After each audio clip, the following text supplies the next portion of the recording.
দেশের সমুদ্র সীমার একটি পরিপূর্ণ হাইড্রোগ্রাফিক তথ্য ভান্ডার গড়ে তুলতে আরও পেশাদারত্ব, দক্ষতা, নিষ্ঠার সঙ্গে কাজ করার জন্য হাইড্রোগ্রাফিক পেশাজীবীদের প্রতি আহ্বান জানিয়েছেন প্রধান উপদেষ্টা ডক্টর মোহাম্মদ ইউনূস। তিনি বলেন, বাংলাদেশের অর্থনীতির ভিত আরও মজবুত ও সমৃদ্ধ করতে সমুদ্র তলদেশে নির্ভুল মানচিত্রায়নের মাধ্যমে একটি কার্যকর ও টেকসই সমুদ্রনীতি গড়ে তুলতে হবে। বিশ্ব হাইড্রোগ্রাফি দিবস 2025 উপলক্ষে এক বাণীতে তিনি এই আহ্বান জানান।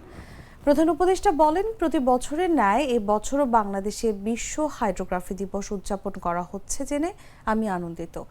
তিনি বাংলাদেশ নৌবাহিনী সহ দিবসটি আয়োজনের সঙ্গে সংশ্লিষ্ট সকলকে আন্তরিক শুভেচ্ছা ও অভিনন্দন জানিয়েছেন।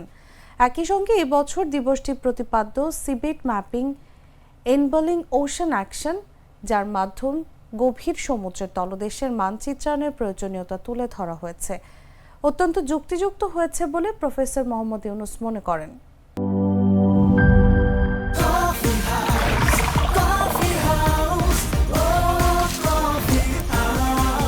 কফি হাউস, প্রতি চুমুকে আড্ডা জমে।